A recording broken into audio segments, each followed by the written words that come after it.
안녕하세요. 반갑습니다. 오늘 문제 좀 풀만하죠?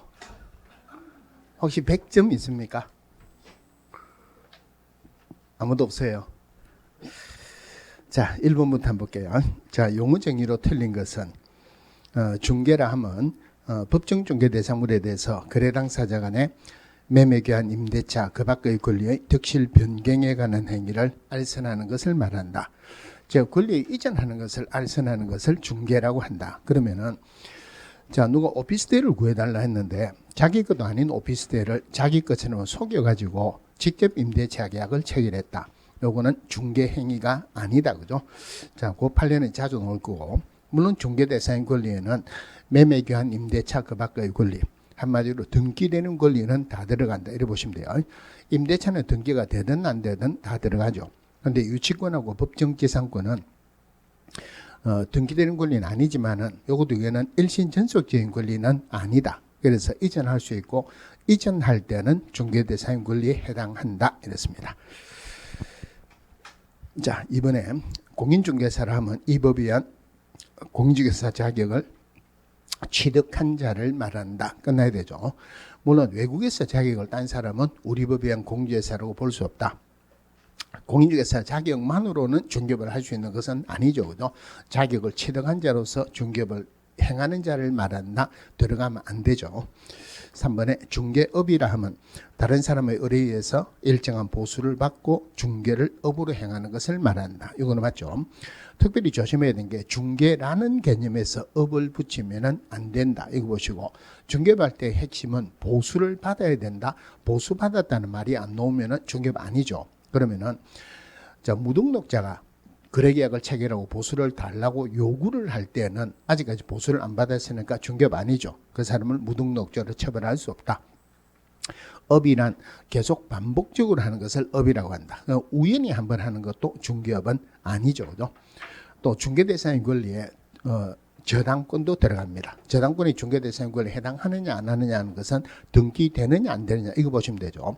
그래서 의뢰를 받고 보수를 받고 저당권 설정하는 것을 업으로 해도 중개업에 해당하지만 금전 소비대차의 알선에 부수하여 저당권 설정하는 것을 업으로 해도 물론 중개업에 해당합니다. 중개행위인지 아닌지의 판단은 그 중개행위를 하는 본인이 판단하는 게 아니고 사회통념상 객관적으로 판단한다 그러죠. 그러면은 무등록자가 의뢰를 받고 보수를 받고 중개를 업으로 했다. 이것도 중개업에 해당합니다. 4번에 교육공개사를 하면 이 법에 의해서 중개사무소 개설 등록한 자를 말한다. 이거 맞죠?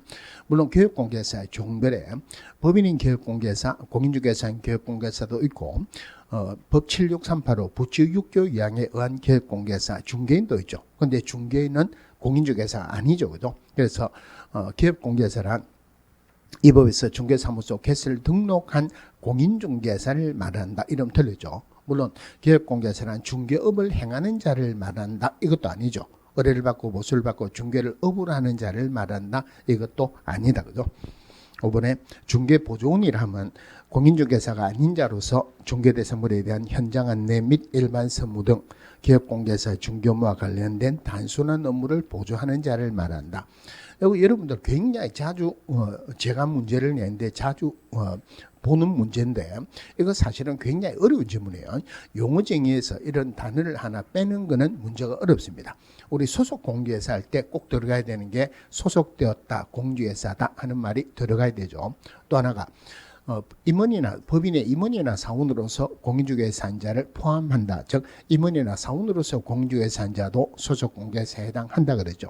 물론 소속 공개사는 중개 업무 할 수 있지 해야 되는 의무가 있는 것은 아니다. 즉 소속 공개사가 거래계약서 확인설명서를 작성하여야 한다. 이거 들어가면 안 되죠. 물론 소속 공개사 중개업무를 했을 때는 거래계약서나 확인설명서를 누가 작성했다 하더라도 그 기업공개사고 소속공개사는 반드시 서명 및 날인하여야 한다. 이런 의무는 있어요.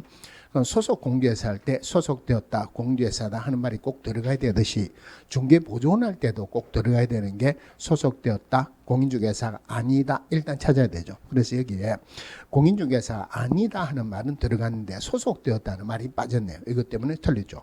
물론 중개보조는 절대 중개 업무할 수 있다 이런 말이 들어가면 안 되죠. 거래계약서나 확인설명서를 작성할 수 있다 이런 말도 들어가면 안 된다. 그죠? 자, 2번 중개대상물이 될 수 있는 것은 모두 몇 개냐. 자, 중개대상물이 우리 법에서 규정된 토지건축물, 시행령에서 규정된 토지건축물, 그 밖의 토지정착물, 시행령에서 규정된 임목, 공장재단, 광업재단 전부 다 부동산이어야 돼요. 부동산이 아니다. 형태가 없는 권리금, 특허권, 영업권, 지적소유권 이런 것들은 중개대상물이 안 되죠. 그죠? 물론 부동산이라 하지만은 비행기나 선박 법정 중개대상물이 아니죠. 우리 법령으로 정해진 중개대상물만 법정 중개대상물로 되고, 이 법정 중개대상물이라 하더라도 사적 소유가 가능하고 거래가 가능해야 됩니다. 이 법정 중개대상물에 공법상 이용 제한이 있거나 거래 규제가 있어도 중개대상물이 된다. 즉 토지거래 허가구역 내의 사유지, 개발제한구역 내의 사유지 중개대상물 되죠. 감류된 토지도 중개대상물 된다. 그죠? 요 중에서 중개대상물에서 제일 중요한 부분이 건축물 부분이에요. 자, 건축물에 물론 민법에서 규정하고 있는 건축물, 그 다음에 건축법에서 규정하고 있는 건축물 표현 방법은 다르지만 판례에서는 적어도 민법상 건축물에 한정된다 이런 판례가 있어요. 그럼 1번에 추첨해서 당첨되면 입주 예정자로 선정될 수 있는 지위를 가리키는 아파트 입주권. 요거는 아직 특정한 동호수가 결정된 것은 아니죠. 그죠? 미래 건물로 안 본다. 그래서 중개대상물이 될 수 없다. 이번에 동호수를 특정하여 분양계약이 체결된 미완성의 아파트, 동호수가 특정되었으니까 요거는 중개대상물이 되죠. 그럼 여기서 나오는 동호수가 특정되었다 하는 말이 주택법에서 사업계획 승인을 얻어서 건설한 주택의 입주자로 선정된 지위, 즉 분양권, 도시및 주거환경 정비법 규정에서 관리처분계획 인가로 취득한 입주자로 선정된 지위인 입주권, 요거 중개대상물 되죠. 그죠? 그럼 1번에 추첨해서 당첨되면은 입주 예정자로 선정될 수 있는 지위인 입주권, 이거는 주택법상의 입주권인데 특정한 동호수가 결정이 안 됐으니까 중개대상물이 될 수 없다. 자, 그 다음에 4번부터 볼게요. 주택이 철거될 경우 일정한 요건하에 택지개발 지구 내 이주자 택지를 공급받을 수 있는 지위인 대토권, 이거 안 되죠. 그죠? 그래서 방금 보신 이 부분이 중개대상물에서는 특별히 조심하셔야 될 부분이에요. 3번에 점포 위치에 따른 영업상의 이점, 한마디로 권리금이죠. 이거 권리금 중개대상물 안 되죠. 5번에 콘크리트 지반 위에 볼트로 조립되어 쉽게 분리 철거가 가능하고 3면에 천막이나 유리를 설치해서 주벽이라고 할 만한 것이 없는 세차장 구조물, 한마디로 토지 정착물 아니죠. 그러니까 건축물이 될 수 없다, 중개대상물이 될 수 없다 이 말이에요. 자, 중개대상물에서 하나 더 보면은 자, 임목, 그 밖의 토지 정착물에서는 명인 방법을 갖춘 수목의 집단은 중개대상물 된다 하는 것만 보시면 돼요. 대신에 그냥 명인 방법을 갖췄다 이런 말도 없고 등기가 되었다 이런 말도 없고 그냥 수목의 집단은 토지의 구성 요소로 보니까 중개대상물이 될 수 없죠. 자, 임목에서는 틀리게 나올 수 있는 지문이 3개가 딱 정해져 있어요. 첫 번째가 토지 소유자하고 임목 소유자가 달라졌을 때 토지 소유자는 임목 소유자에 대해서 지상권을 설정한 것으로 본다. 결론적으로 임목 소유자는 법정 지상권을 취득했죠. 자, 그 다음에 나올 수 있는 게 토지 소유권 이전했다. 토지의 지상권을 설정했다. 법정 지상권을 취득한 임목 소유자는 임목 뽑아서 나가야 됩니까? 안 나가도 됩니까? 안 나가도 되죠. 그죠? 결론적으로 토지 소유권 이전하거나 토지의 지상권을 설정했다 하더라도 임목에는 영향을 미치지 않는다. 자, 두 번째 틀리게 나올 수 있는 게 임목이 있다는 사실관계는 토지 등기부 표제부 갖고 얼구 뭐를 봐야 됩니까? 사실관계 기재는 표제부죠. 그래서 이거를 법으로 표현하기로는 토지 등기부 표제부에 임목 등기 번호를 기재한다. 그래서 토지 등기부 표제부에 임목이 있다는 사실관계를 기재한다. 이래 갑구가 아니고 표제부예요. 갑구라고 틀리게 나올 때가 됐어요. 그럼 이 부분하고 어느 부분을 같이 보셔야 되느냐면은 우리 확인 설명서 1, 2, 3, 4 할 때 기본 확인상 1번 중개대상물의 표시 부분에 토지가 있는 것은 토지대장을 보고 건축물은 건축물대장을 봅니다. 그런데 확인설명서 4는 임목 공장재단, 광업재단, 임목은 토지 등기부에 나오죠. 그죠? 그래서 확인설명서 4는 절대 토지대장을 보는 게 아니고 토지 등기부를 봐야 된다. 그거하고 연결이 될 거예요. 그 다음에 임목에서 틀리게 나올 수 있는 마지막이 자, 임목의 재단권을 설정했어요. 재단권 설정하고 난 뒤에 벌채가 되었다. 벌채된 나무에도 재단권의 효력은 미친다. 이런 거고. 공장재단, 광업재단은 극히 문제가 잘 나오는 부분은 아닌데 하나의 재산권으로 본다. 하나의 재산권으로 본다는 말은 분리할 수 없다는 말이죠. 원래 토지나 건축물은 중개대상물 되지만 공장재단이나 광업재단의 토지나 건축물은 분리해서 중개대상물이 될 수 없다.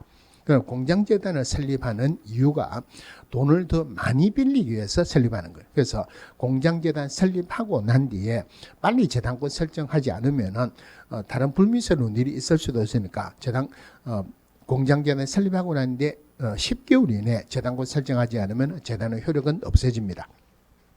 물론 공장재단하고 광업재단 그리고 그 구성물은 소유권하고 재단권의 목적물로만 할 수 있지 다른 일체의 권리의 대상은 될 수가 없어요. 한 번도 지문에 나오지는 않았지만 여기에는 저당권자의 동의를 얻으면 임대차는 가능하다. 그런 내용도 있습니다. 자, 3번에 공인중개사 자격에 대한 설명이다. 옳은 것은 등록의 결격사유라 하면 자격 시험에 응시할 수 없다. 이거 반드시 구분해야 되죠. 등록의 결격사유에 해당한다 하는 말은 등록할 수 없다. 즉 기업공개사가 될 수 없다. 다르게 표현하면은 소속 공개사나 중개보존도 될 수 없으니까 기업공개사 등이 될 수 없다. 또 다르게 표현하면은 중개 업무에 종사할 수 없다는 말이에요. 공인중개사가 될 수 없는 자 딱 2명 있죠. 자격 취소되고 3년, 부정행위하고 5년. 그럼 이 중에서 자격 취소되고 3년은 시험도 못 치고 등록할 수도 없습니다. 그런데 부정행위하고 5년은 공인중개사가 될 수 없지 절대 등록의 결격사에 해당하는 것은 아니다. 그래서 등록의 결격사에 해당한다고 시험을 못 치는 것은 아니다. 그죠? 이번에 공인중개사 시험에서 부정행위를 행위자는 그 시험은 무효로 하고 처분일로부터 3년간 응시 자격이 제한된다. 잘못됐죠. 자격 취소되면 3년, 부정행위하면 5년이죠. 그죠? 3번에 공인중개사가 아닌 자가 자기 명함에 부동산 뉴스 대표라고 기재해서 100만 원 벌금을 받았다. 그러면은 인자 아닌자 구분하는 게 우리 법에 3개가 있죠. 아닌 자가 위반하면은 1년에 1천, 인자가 위반하면 100만 원 이하의 과태료입니다. 첫 번째가 기업공개사 아닌 자는 표시 광고할 수 없다. 기업공개사 아닌 자가 표시 광고하면 1년에 1천, 기업공개사 표시 광고하면서 위반하면 100만 원 이하의 과태료입니다. 또 기업공개사는 사무소 명칭에 공인중개사 사무소 또는 부동산 중개라는 문자를 써야 된다. 기업공개사 아닌 자는 이런 문자나 유사명칭을 사용할 수 없다. 그죠? 이럴 때 기업공개사 위반하면 100만 원 이하의 과태료, 아닌 자가 위반하면 1년에 1천. 여기에서 유사명칭으로 나올 때 중개사무소 유사명칭에 나오면은 유사명칭이란 말이 안 나오고 구체적인 말이 나오면은 2개 중에 하나예요. 발품 부동산 아니면은 부동산 카페. 요거는 실제로 판례가 있는 거니까 요거는 유사명칭에 해당한다. 위반하면은 1년에 1천. 또 공인중개사가 아닌 자는 공인중개사 또는 유사명칭을 사용할 수 없다. 위반하면은 1년 1천이죠. 3번 질문에 공인중개사 아닌 자가 자기 명함에 부동산 뉴스 대표라는 명함을 쓰게 되면은 일반인으로 하여금 공인중개사라고 오인할 소지가 있다. 그래서 이것도 유사명칭에 해당한다. 1년 이하의 징역 또는 1천만 원 이하의 벌금이죠. 그러면은 이 구체적으로 100만 원 벌금이 나왔어요. 그럼 이거는 숫자를 먼저 보시지 말고 벌금인지 과태료인지를 먼저 보세요. 그럼 이거는 1년 이하의 징역 또는 1천만 원 이하의 벌금이니까 벌금은 맞죠. 1,000만 원 이하니까 100만 원 벌금 받았다. 맞는 이야기네요. 자, 4번에 100만 원 이하의 과태료라고 생각해서 틀려서 이것 때문에 일부러 그렇게 틀리라고 내놓은 거예요. 4번에 시도지사가 시험을 시행하는 경우 시험에 응시하려는 자는 국토교통부 령에 따른 수수료를 납부해야 된다. 자, 그럼 공인중개사 시험 실시권자는 원칙적으로 시도지사고 예외적으로 국토교통부 장관이 직접 시험을 시행할 수도 있다. 조심해야 되는 게 실무교육의 실시권자는 시도의사인데 예외적으로 국장이 직접 시행할 수 있다 이런 말은 안 들어가죠. 그죠? 오로지 시도의사밖에 없어요. 그러면 이때 시도의사 또는 국토교통부 장관을 한꺼번에 표현하면은 시험 시행기관의 장이라고 표현합니다. 자격에서는 시험 실시권자일 때만 예외적으로 국장이 들어갈 수 있지 나머지는 전부 다 시도의사 소관이죠. 자격증 교부도 시도지사가 하죠. 그죠? 시도의사는 합격자 결정 공고일로부터 1개월 이내 자격증을 교부해야 됩니다. 물론 자격증 재교부 시 시도지사가 하죠. 그러면은 국토교통부 장관이 직접 시험을 시행하려면은 정책심의위원회 의결을 거쳐야 되죠. 정책심의위원회는 국토교통부에 둔다가 아니고 둘 수 있다. 위원장은 국장이 하는 것도 아니고 국장이 지명하는 것도 아니고 제1차관이 합니다. 물론 위원은 국장이 뽑고 국장이 해촉할 수 있죠. 그 다음에 정책심의위원회 7자니까 위원장이 1인을 포함해서 7명 이상 11명 이내. 임기 2자니까 2년이죠. 정책심의위원회에서 심의 의결하는 사항이 첫 글자라면은 육보시 보장, 육성, 중개업 육성, 보수 변경에 관한 사항, 시험 등 자격 취득에 관한 사항, 보장, 손해배상 책임의 보장. 요 중에서 시험 등 자격 취득에 관한 사항은 시도의사 소관이죠. 그럼 정책심의위원회에서 시험 등 자격 취득에 관한 사항을 정하면은 시도의사는 틀림없이 한마디 할 거예요. 내 업무인데 왜 당신이 의결하느냐? 그러니까 잔소리하지 말고 따르라고 정책심의위원회에서 시험 등 자격 취득에 관한 사항을 정할 때는 이에 따라야 한다. 이런 거죠. 자, 그러면은 우리 공인중개사 시험에서 작년에는 이런 지문이 별로 안 나왔어요. 그런데 자주 나오는 게 어떤 내용은 대통령령이 정하는 바에 따라 또는 국토교통부령이 정하는 바에 따라 이런 말이 있으면은 없는 것보다 지문이 훨씬 어렵습니다. 그러면은 그런 것들은 가로치고 말이 없다고 생각하고 넘어가세요. 지금까지 그 틀리게 한 번도 안 나왔습니다. 그런데 대통령령이나 국토교통부령 들어가면 절대 안 되는 게 3개가 있죠. 즉 우리 시험 범위가 아닌 것. 첫 번째가 우리 등록 신청할 때 아니면 시험 칠 때 수수료 얼마 내는가는 모르죠. 그죠? 수수료 얼마 내는가는 모르니까 대통령 우리 시험 범위가 아니다. 대통령령 국토교통부령 들어가면 안 되죠. 지방자치단체 조례에 따른 수수료 냅니다. 원칙적으로 지방자치단체의 조례에 따른 수수료 내는데 예외적으로 국토교통부 장관이 직접 시험을 시행하려는 경우는 이럴 때는 국토교통부 장관이 결정 공고하는 수수료죠. 물론 시험에 관한 업무나 자격증 교부나 또는 시험 응시하는 것 누구에게 위탁을 했을 때는 조례가 아니고 위탁 받은 자가 위탁한 자의 승인을 얻어서 결정 공고하는 수수료. 원칙은 지방자치단체 조례죠. 자, 요거 하나 하고 협회에서 지부나 지회를 설치할 수 있는데 어떤 시도에 지부가 있는지 어떤 시군구에 지회가 있는지는 모르니까 시험 범위가 아니죠. 그죠? 정관이 정하는 바에 따라 지부나 지회를 설치할 수 있다. 또 하나가 중개보수 계산할 때 중개보수 주택에 관한 보수는 우리 시험 범위가 아니에요. 국토교통부령이 정하는 바의 범위 내에서 시도조례로 따른다. 그래서 시험의 시도조례, 주택에 대한 보수율 시도조례, 그 다음에 수수료 내는 것 지방자치단체 조례, 그 다음에 지부나 지회를 설치하는 것 정관. 요거는 절대 대통령령 국토교통부령 들어가면 안 된다 이 말이에요. 그러니까 여기에서 수수료 내는 것은 국토교통부령에 따른 수수료가 아니고 지방자치단체 조례에 따른 수수료 내겠죠.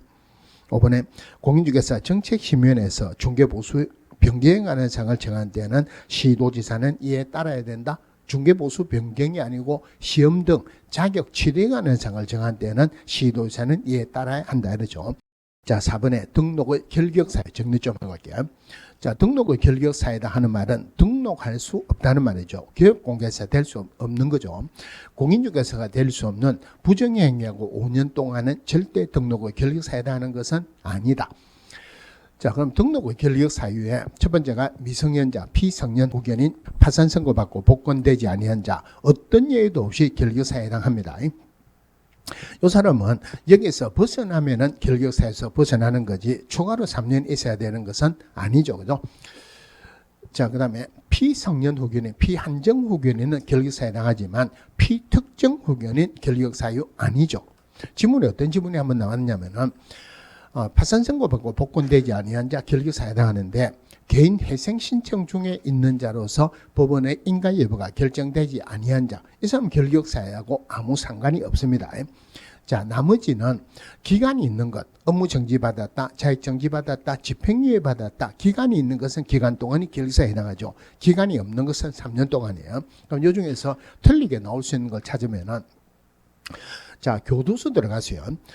조심해야 되는 게 벌금은 반드시 입법해야 되죠. 교도소 들어가는 형인 검거 이상의 형이나 집행유예나 이거는 어떤 법이라도 결격사에 해당한다. 그러니까 만기 출소되고 나오면은 3년 동안 결격사에 해당하는데 여기서 자주 나오는 게 가석방 되세요. 가석방은 잔여 행기를 남겨놓고 중간에 나오는 거죠. 가석방은 집행 종료되는 걸 안 봅니다. 잔여 행기가 지나가야지 집행이 종료되는 거예요. 가석방 되면 절대 가석방 된 날부터 3년이 아니고 잔여행기 지나고 또 3년이 지나가지 결격사에서 벗어나죠. 특별 사면의 효력은 만기 출소하고 똑같습니다. 그러니까 3년 동안 결격사에 해당하는데 일반 사면은 결격사유와 아무 상관이 없다. 언제든지 등록할 수 있다. 또 금고 이상의 형의 집행유예를 선고받으면 집행유예 기간 동안 결격사에 해당하지만 선고유예는 결격사에 해당하지 않는다. 자, 요거 세 개 굉장히 자주 나와요. 또 벌금은 반드시 이 법이어야 되죠. 이 법을 위반해서 300만 이상 벌금 선고받았다. 결격사에 해당하고, 자, 업무 정지를 받으면 업무 정지 기간 동안 결격사에 해당하는데 법인이란 말이 너무 핵심은 딱 하나입니다. 자, 법인이 업무 정지를 받았을 때 그 임원이나 사원에게 그 업무 정지 기간 동안 결격사유를 주는데 조심해야 되는 것은 업무 정지 처분 당시의 임원이나 사원이 아니고 업무 정지 사유 발생했을 때 있던 임원이나 사원이다. 이러죠. 자, 또 하나가 결격사유 부분에서 제일 어려운 부분이 원래 자격이 취소되면은 자격이 취소된 날보다 3년 동안 결격사에 해당합니다. 등록이 취소돼도 마찬가지로 등록 취소된 날보다 3년 동안 결격사에 해당한다. 벌금은 반드시 이 법이어야 되죠. 이 법을 위반해서 300만 이상 벌금 선고받았다. 벌금 선고받은 날보다 3년간 결격사에 해당하는데, 자, 기업공개사가 자기 자신의 행위로 이 법을 위반해서 300만 이상 벌금 선고받으면 결격사에 해당하죠. 그죠? 그런데 고용인 때문에 양불규정으로 벌금 받았다. 이것은 결격사유로 안 봅니다. 자, 근데 등록이 취소는 원래 등록 취소된 날보다 3년간 결격사에 해당하는데 여기에는 중요한 예외가 3개가 있죠. 첫 번째가 사망하거나 법인 해산했다. 두 번째가 등록 기준이 미달됐다. 요 두 개로 인해 가지고 등록 취소됐을 때는 애당초 결격사유를 안 봅니다. 등록 기준만 보완하면 언제든지 등록할 수 있다 이러죠. 자, 세 번째가 제일 중요한 부분인데 결격사유에 해당되세요. 결격사유에 해당하면 등록이 취소됩니다. 결격사유로 등록 취소됐을 때는 결격사유 기간이 등록 취소된 날보다 3년이 아니고 원래 있는 결격사유 기간으로 본다는 말이에요. 예를 들어서 징역 3년에 집행유예 5년 받았다. 5년 동안이 결격사유죠. 그럼 등록이 취소됩니다. 그러면은 징역 3년에 집행유예 5년 받아서 등록 취소된 자는 등록 취소된 날보다 3년 동안의 결격사유가 아니고 집행유예 5년 동안이 결격사유다 이 말이에요. 주로 문제가 나오는 게 자격 취소는 원래 자격 취소된 날보다 3년의 결격사유죠. 그럼 등록이 취소됩니다. 자격 취소로 등록 취소된 자는 3년간 결격사유에 해당하죠. 문제의 핵심은 자격 취소된 날보다 3년입니까? 등록 취소된 날보다 3년입니까? 원래 결격사유죠. 여기 결격사유죠. 결격사유로 등록 취소됐을 때는 등록 취소된 날부터 3년으로 보는 게 아니고 원래 결격사유로 본다는 거예요. 즉 자격 취소로 등록 취소된 자는 3년간 결격사유에 해당하는데 등록 취소된 날부터 3년이 아니고 원래 결격사유인 자격 취소된 날부터 3년 동안이 결격사유에 해당한다. 마찬가지로 이 법을 위반해서 300만 이상 벌금 선고받았다. 3년 동안 결격사유에 해당하죠. 등록이 취소됩니다. 그러면은 벌금 선고받아서 등록 취소된 자는 절대 등록 취소된 날부터 3년이 결격사유가 아니고 원래 결격사유인 벌금 선고받은 날로부터 3년 동안이 결격사유에 해당합니다. 자, 그러면은 결격사유에 해당하면 등록을 안 해주죠. 기업공개사가 결격사유에 해당하면 등록 취소 줍니다. 고용인이 결격사유에 해당하는데 2개월 이내 해소 안 하면 업무 정지해 줍니다. 법인의 임원이나 사원이 결격사유에 해당하는데 2개월 이내 해소 안 하면 법인 자체의 결격사유를 봐가지고 등록 취소 줍니다. 그러면은 등록해 준다 안 해준다 등록 취소 준다 업무 정지해 준다 등록 간청해 주죠. 그럼 결격사에 해당하는지는 국장이나 시도의사가 알아봤자 행정관청에서 밑에 알아라고 내려다 주는 건 없다 그랬죠. 그럼 국장이나 시도의사 알아봤자 밑에 등록관청이 안 알려준다는 말이에요. 그러니까 결격사에 해당하는지는 누가 조회할 수 있다? 등록관청이 조회할 수 있다. 절대 국장이나 시도의사 들어가면 안 돼요. 그러면은 공인중개사법에서 물론 행정처분, 과태료, 자기소관청에서만 줍니다. 그거 말고는 주로 국장, 시도의사, 등록관청은 주로 같이 다녀요. 그런데 국장이나 시도의사 절대 들어가면 안 되는 게 있어요. 결격사에 해당하는지 관계에 조회할 수 있는 거 요거 하나. 또 하나가 사무소 간판 규정을 위반했을 때 사무소는 교육공개사 그러니까 등록관청 소관이죠. 그러니까 거기는 국장이나 시도의사 들어가면 안 되고 등록관청이 간판의 철거를 명할 수 있다. 여기는 국장, 시도의사 들어가면 안 된다. 그죠? 자, 4번 볼게요. 다음 중 등록의 결격사유와 관련된 설명으로 틀린 것은 기획공개사가 고용인의 행위로 양벌규정으로 300만 이상 벌금 선고받아도 결격사에 해당하지 않는다. 맞고, 업무정지 처분을 받은 기획공개사인 법인의 업무정지 사유 발생 당시의 사원 또는 임원이었던 자로서 당해 기획공개사에 대한 업무정지 기간이 경과되지 아니한 자는 결격사에 해당한다. 법이 나오면 핵심은 하나라겠죠. 업무정지 처분 당시의 임원이나 사원이 아니고 업무정지 사유 발생했을 때 있던 임원이나 사원이다. 맞고, 자, 변호사법 위반으로 금고 이상의 형의 집행유예를 받고 그 유예 기간 중에 있는 자는 결격사에 해당한다. 집행유예는 집행유예 기간 동안 결격사에 맞죠. 그런데 여기서는 조심해야 되는 게 변호사법이면 이 법 아니죠. 그래도 결격사에 맞죠. 벌금은 이 법이어야 되지만 교도소 들어가는 형인 금고 이상의 형이나 집행유예는 어떤 법이라도 결격사에 해당합니다. 4번에 공인중개사 자격이 취소되어 등록이 취소된 자는 등록이 취소된 날부터 3년간 결격사에 해당한다. 자격 취소되면 원래 자격 취소된 날부터 3년 동안의 결격사에 해당하죠. 결격 사유로 등록이 취소됐을 때는 등록 취소된 날부터 3년이 아니고 원래 결격사인 자격 취소된 날부터 3년 동안이 결격사에 해당합니다. 이거 틀렸네요. 금고 이상의 실형을 선고받고 일반 사면 받은 자는 결격사에 해당하지 않는다. 특별 사면은 결격사에 해당하지만 일반 사면은 결격사유와 아무 상관이 없다. 언제든지 등록할 수 있다. 이러죠. 자, 5번에 볼게요. 기업공개사 등의 교육에 관한 내용으로 틀린 것은 범인이 중개사무소 개설 등록을 신청하려는 경우 사원 및 임원은 등록 신청일 전 1년 이내 실무교육을 받아야 한다. 물론 여기서 사원 임원은 이래놨지만 전원이라는 의미죠. 그죠? 그럼 실무교육에서 아까 말씀드렸지만은 실무교육에서는 제일 중요한 핵심이 뭐냐면은 누가 무슨 교육을 받아야 된다 연결하는 거. 두 번째가 교육 실시권자가 누구다. 세 번째는 시간. 이거 보셔야 돼요. 그러면은 실무교육의 실시권자는 시도지사죠. 절대예견은 예외적으로 국토교통부 장관이 직접 시험을 시행할 수 있다. 요거 들어가면 안 되죠. 그죠? 물론 실무교육, 연수교육, 직무교육 전부 다가 국토교통부 장관은 교육의 전국적인 균형을 유지하기 위해서 지침을 수립할 수 있다 하는 말은 있는데 국장은 예방교육의 지침을 수립할 수 있다는 규정은 없습니다.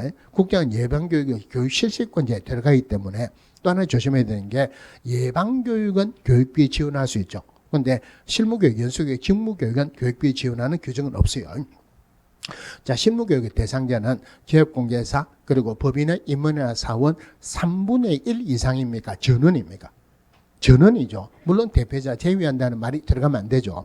또 분사무소 책임자 그리고 소속 공개사는 등록 신청 전 1년 이내 또 분사무소 설치 신고 전 1년 이내 고용 신고 전 1년 이내 실무교육을 받아야 되죠. 그래서 실무교육은 사원 전원이 다 받아야 된다. 이번에 실무교육을 실시하는 경우 교육 실시권자가 미리 통보하는 것은 아니다. 자, 그럼 여러분들이 올해 받든지 아니면은 조금 지나고 내년 초에 받든지 실무교육 받을 겁니까? 연수교육 받을 겁니까? 실무교육 받을 겁니까? 직무교육 받을 겁니까? 전부 다 실무교육 받을 거죠. 그죠? 나는 내년에 받겠다. 그러면은 올해 걸리더라도 올해 실무교육 안 받는 사람도 있죠. 이 사람이 통보한다 말이 안 되죠. 그죠? 실무교육의 대상자는 확정되어 있지 않기 때문에 실무교육이나 직무교육은 통보하는 내용은 없죠. 그죠? 그런데 두 개 구분하셔야 돼요. 연수교육은 연이니까 2년이 되기 2개월 전까지 통보하죠. 예방교육은 며칠 전까지 10일 전까지 통보한다. 두 개 구분하시고 등록관청은 교육공개사가 실무교육을 이수한 날로부터 2년이 되기 2개월 전까지 연수교육 실시에 관한 사항을 통보해야 된다. 연수교육은 2년이 되기 2개월 전까지 통보하는 거 맞죠? 그죠? 연수교육의 실시권자 시도지사입니다. 그럼 누가 통보해야 된다? 시도지사가 통보를 해야 돼요. 자, 이런 질문을 제가 일부러 이렇게 내놨는데, 다른 학원에서 어떤 질문을 한번 넣느냐면은,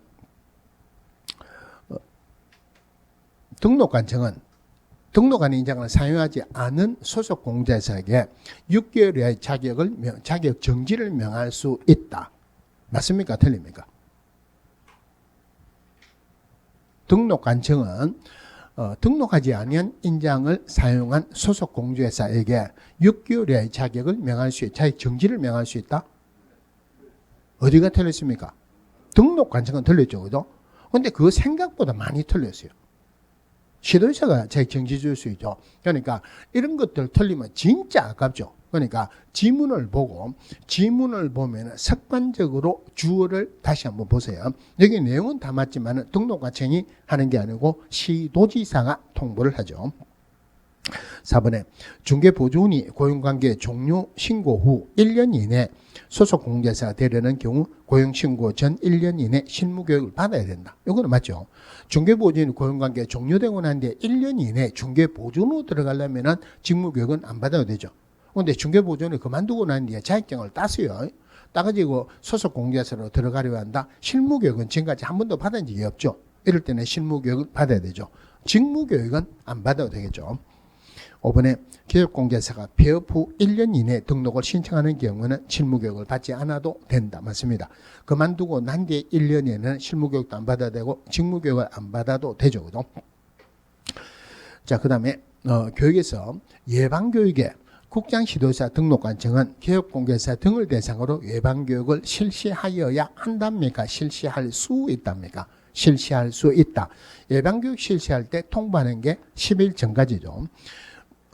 물론 예방교육을 실시하는 교육기관에게 교육비를 지원할 수 있다. 이렇습니다. 자, 근데 시간은 조금 걸릴 건데 요거 10일 나왔으니까 우리 숫자 정리 한번 하고 갈게요. 지금 숫자 정리하는 데서 두 문제는 옵니다. 굳이 외울로 하지 말고 쭉 듣기만 들으세요. 자, 첫 번째. 원래 공문이 하는 거는 7일이죠. 교육공개사 하는 것은 10일이죠. 그죠? 자, 교육공개사는 10일 중에서 예외적으로 7일 하는 거 중요한 거 두 개가 있어요. 첫 번째가 인장 변경 등록. 또 하나가 전속중개계약 체결했을 때 정보 공개하는 것, 요거 7일이죠. 그럼 공문이 하는 게 원래가 7일인데 예외적으로 10일 하는 게 4개가 있어요. 그런데 그 중에서 문제가 나올 가능성이 제일 작은 게 부동산 거래 신고하고 관련된 과태료는 신고관청이 부과합니다. 신고관청이 부과하고 10일 이내 중개사무소 소재지 시군구청에 통보해라는 그런 규정도 있어요. 그거는 공인중개사법하고 부동산 거래 신고하는 법률이 나누어지면서 없애야 되는 법인데 그대로 있으니까 문제가 나올 가능성은 별로 없습니다. 그 다음에 예방교육 통보하는 것 10일 전까지 통보해야 되죠. 자, 또 하나가 올해 중요한 숫자가 부당표시 강구하는 거 모니터링은 누가 할 수 있다? 국장이 할 수 있죠. 자, 모니터링은 국장이 할 수 있어요. 그런데 모니터링을 어떤 기관에게 위탁을 합니다. 위탁하는 데는 한국부동산원은 안 들어간다 그랬죠. 그러면은 모니터링의 종류가 두 개가 있어요. 첫 번째가 기본 모니터링, 수시 모니터링. 기본 모니터링은 분기별로 하는 거죠. 이거는 분기가 끝난 날부터 30일 이내 국장에게 제출해야 수시 모니터링은 필요할 때 하는 건데 끝난 날로부터 15일 이내 국장에 제출해야 돼요. 제출받은 국장이 시도지사나 등록관청에게 조사 조치라고 요구를 합니다. 그러면은 국장에게 조사 조치를 요구받은 시도지사나 등록관청은 국장에게 제출해야 되겠죠. 그 시도지사가 하는 거는 10일 이내예요. 자, 요거 10일 이내. 또 하나가 부동산 거래질서 교란행위 신고센터 하는 거. 거래질서 교란행위 신고센터는 국장이 설치 운영할 수 있죠. 그런데 신고센터는 한국부동산원에 위탁을 합니다.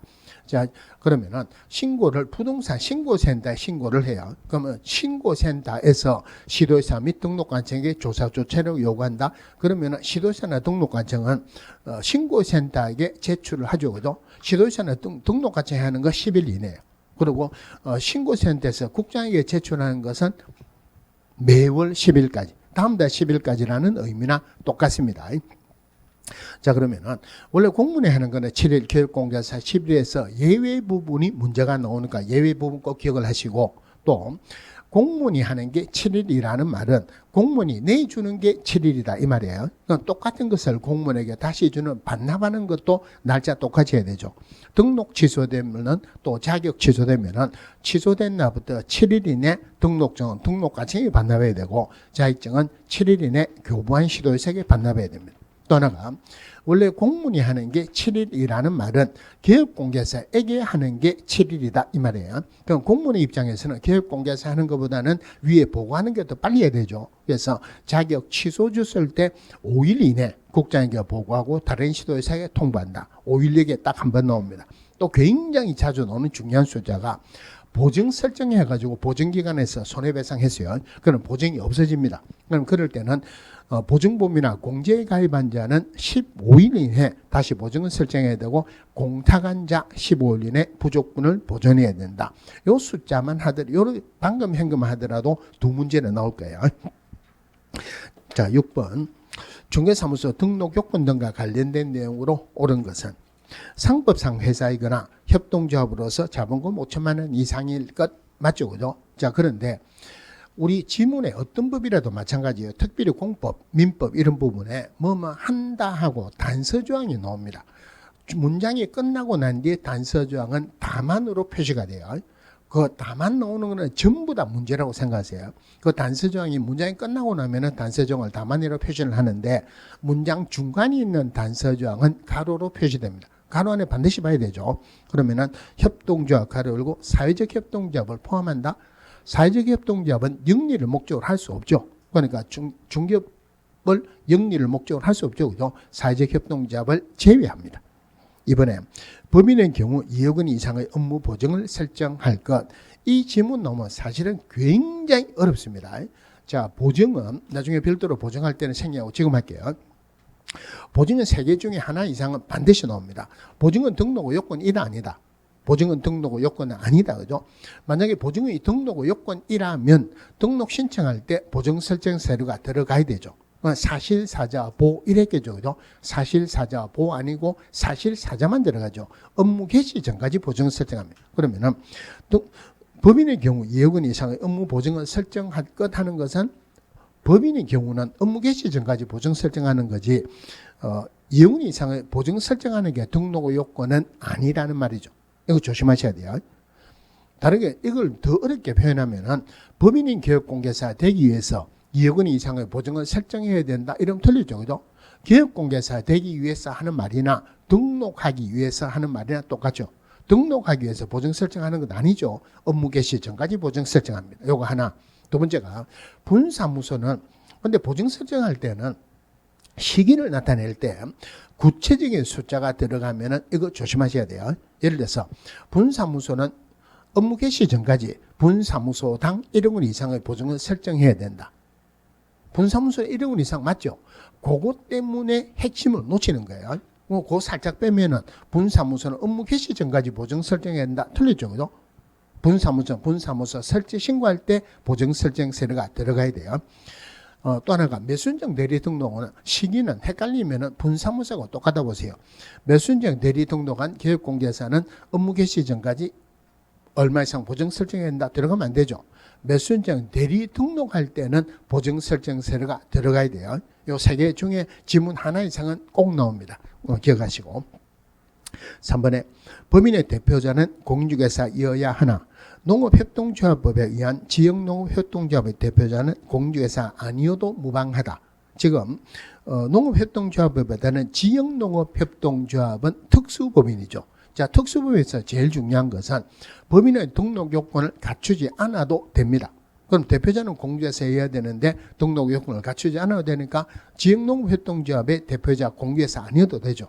그런데 이거보다는 훨씬 자주 나오는 게 대표자도 공인중개사 아니어도 되는데 분사무소 책임자가 공인중개사여야 된다. 요거는 말이 안 되죠. 분사무소 책임자, 특수법이나 분사무소 책임자 절대 공인중개사 아니어도 되죠. 실무교육을 안 받아도 되죠. 그런데 보증은 등록 요건 아니죠. 그죠? 분사무소라도 보증은 설정해야 돼요. 대표적으로 지역농업협동조합은 1,000만 원 이상입니다. 또 하나가 특수법인도 우리 법의 업무 범위에 대해서는 규정이 없습니다. 규정이 없으니까 제한을 안 한다. 전국으로 한다. 자, 4번에 대표자 임원 또는 사원 전원 및 본사무소 책임자의 3분의 1 이상은 실무교육을 받았을 것. 이거 아니죠. 그죠? 조심해야 되는 게 숫자를 나타낼 때는 대표자는 공주에서여야 되고 대표자를 제외한 임원 또는 사원의 3분의 1 이상은 공주에서 할 것. 요거 제외한다. 요 부분 조심하셔야 되고 여기에는 숫자가 3분의 1인데 실무교육은 대표자 제외한다는 말이 들어가면 안 되죠. 임원이나 사원 전원입니다. 요 전원하고 3분의 1하고 구분하셔야 돼요. 실무교육은 3분의 1이 아니고 전원입니다. 5번에 등록관청은 등록 취소, 자격 취소 등 행정 처분을 할 때는 다음 달 10일까지 협회 통보해야 된다. 협회 통보하는 내용이 우리 첫 글자 하나면은 행휴 이등분고 한마디로 말해가지고 사람이 늘어나거나 줄어들면은 협회 통보하는 거 맞죠? 자, 근데 협회 통보하는 내용은 주로 지문 하나가 나와가지고 주로 맞는 지문으로 나왔어요.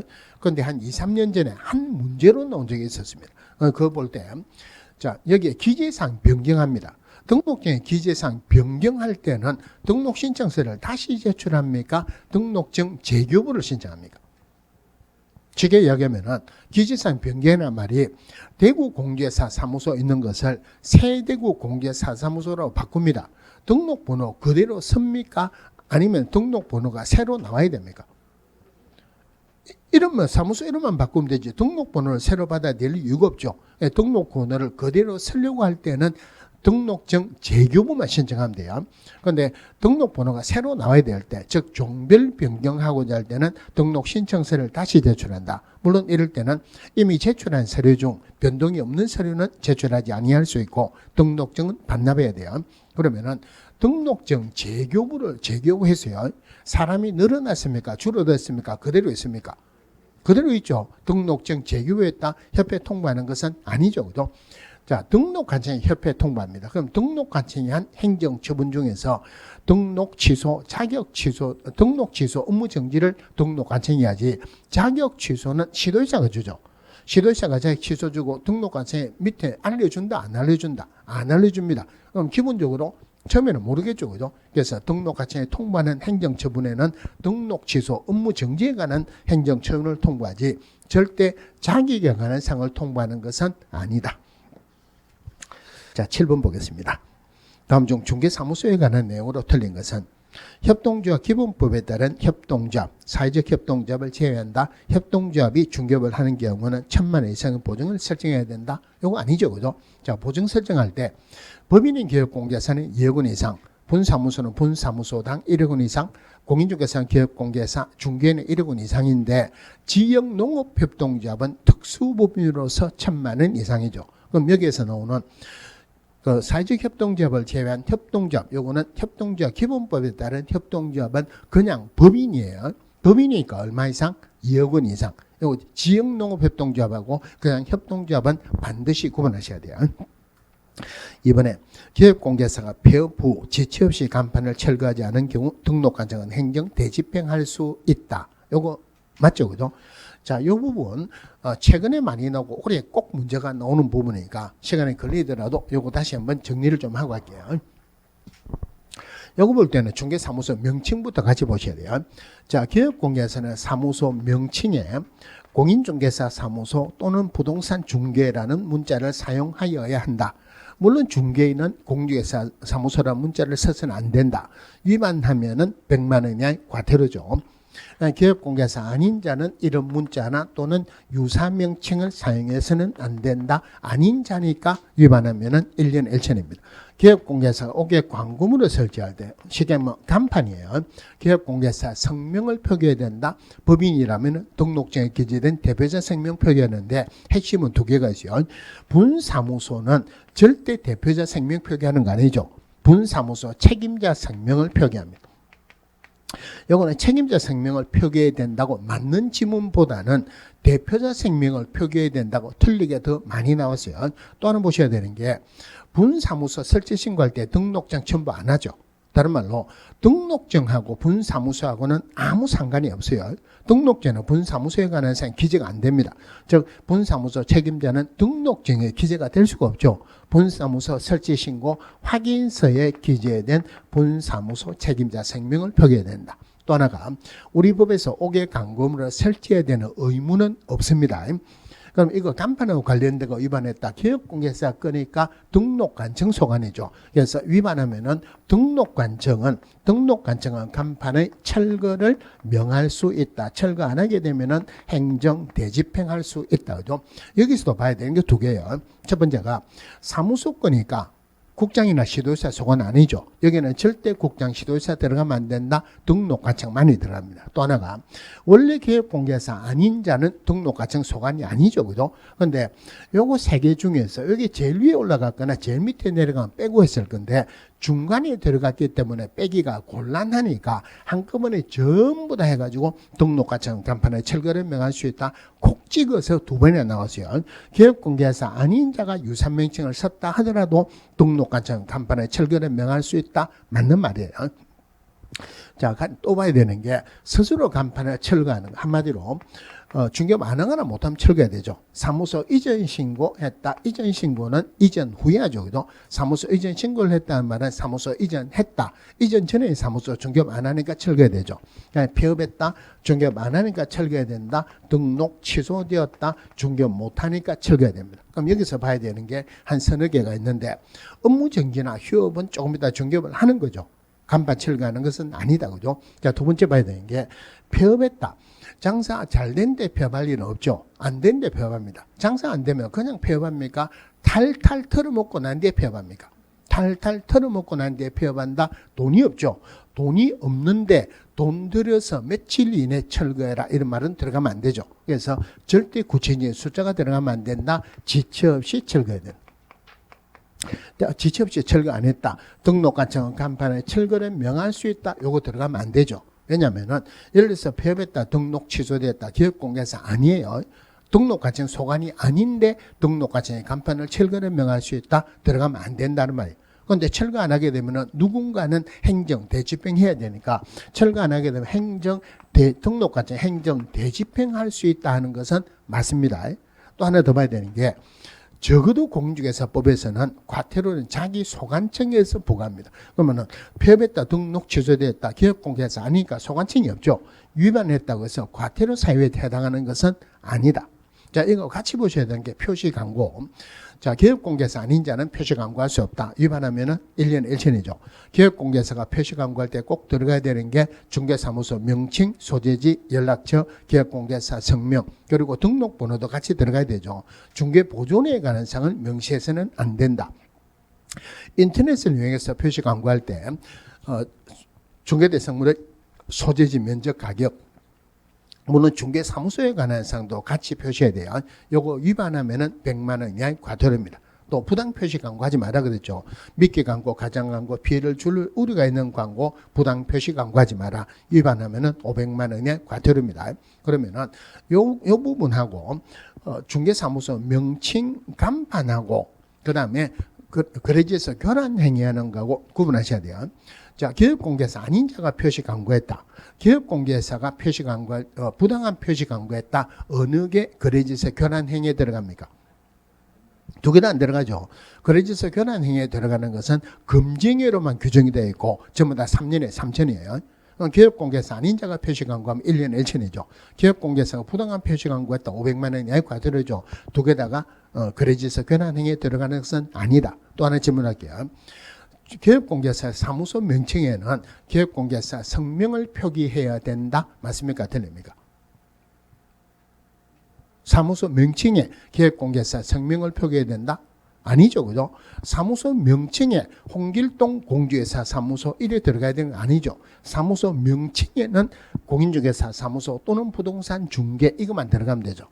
자, 기업공개사가 옥외 광고물을 설치할 때 기업공개사 연락처 표기해야 된다? 아니죠. 그죠? 등록번호 표기해야 된다? 아니죠. 옥외 광고물에는 성명만 들어가면 되죠. 표시 광고할 때 중개사무소 명칭, 소재지, 연락처, 기업공개사, 성명, 등록번호 요구하고 옥에 광고물에 설치해야 되는 건 이거 헷갈리게 넣으면 자칫하면 헷갈리니까 구분하셔야 돼요. 방금 설명드린 데서 문제는 두 문제는 나올 거예요. 자, 그럼 이번에 기업공개사 폐업 후 지체 없이 간판을 철거하지 않은 경우, 이거는 지체 없이 맞죠, 그죠? 이럴 때는 등록관청은 행정 되집행할 수 있다, 맞습니다. 물론 간판의 철거를 명할 수 있다, 들어가면 안 되죠. 3번에 분사무소 이전을 신고하는 자는 주사무소를 관할하는 시군구 조례에 따른 수수료를 납부해야 된다. 신고 필증이 아니고 신고 확인서죠. 신고 확인서를 재교부받는 경우다. 즉, 이런 데는 분사무소와 관련되는 모든 것은 주사무소 소재지 시군구청이 한다. 이 맞죠? 그죠? 자, 근데 반드시 이거 구분해야 되는 것이요. 우리 중개보수 계산할 때 제일 먼저 구분하는 게 주택이냐 아니냐 구분하죠. 주택은 시도조례로 정하고 주택외는 국토교통부령으로 정한다. 그럼 시도조례로 정하는 주택인 경우에 제일 중요한 것은 주택 소재지하고 중개사무소 소재지가 다르다. 무슨 조례로 봐야 됩니까? 하나만 기억하자. 중개사무소 소재 지도조례죠. 그런데 서울의 주사무소가 있어요. 대구에 분사무소가 있다.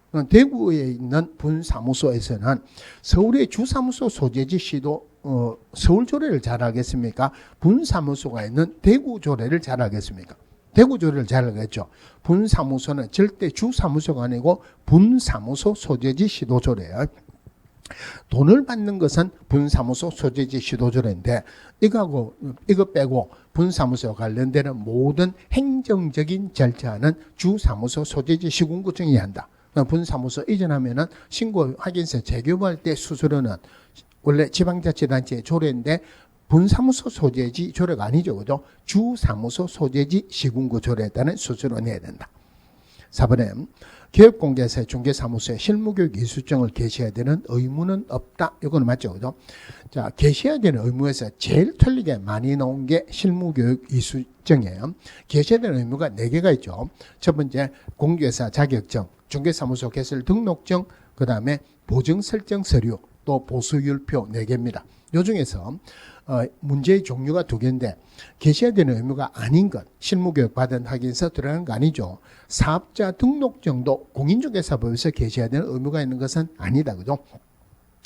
또 요 4개 중에서 원본으로 규정된 것은 등록증, 자격증 2개밖에 없죠. 물론 자격증은 기업공개사 자격증뿐만이 아니고 소속공개사 자격증 원본도 포함합니다.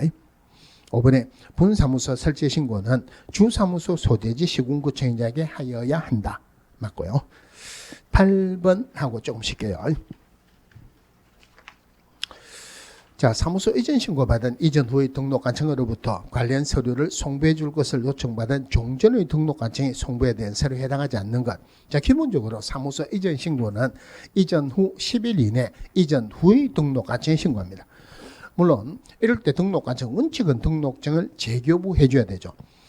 물론 동일 등록관청 내에서 사무소 이전했을 때는 등록증의 변경사항을 기재해서 교부할 수 있다. 자, 그러면은 A에서 B로 사무소 이전했어요. 그럼 이전 후의 등록관청이 에게 신고를 하죠. 서류는 A가 가지고 있으니까 B에서 A로 서류 송부할 것을 요청한다. 얼마 이내에 송부해 줍니까? 공무원들끼리 하는 것은 구체적인 숫자가 안 나온다 그랬죠. 지체 없이 송부한다. 가지고 있는 거 다 보내주면 되죠. 그러면은 등록 서류 가지고 있죠. 등록대장, 최근 몇 년 이내 행정처분상, 최근 1년 이내 행정처분이 진행 중이라면 그 관련 서류도 같이 보내죠. 그럴 때는 그 행정처분 A가 한다, B가 한다. B, 이전 후의 등록관청이 이를 행한다. 그럼 거기에서 등록증을 송부하는 경우는 있을 수가 없죠. B에 신고할 때 등록증을 첨부해가지고 신고하니까 등록증을 송부하는 경우는 있을 수가 없다. 등록증 송부한다고 틀리게 2번이나 지문에 나온 적이 있었어요. 자, 9번부터는 잠시 쉬다가 보겠습니다.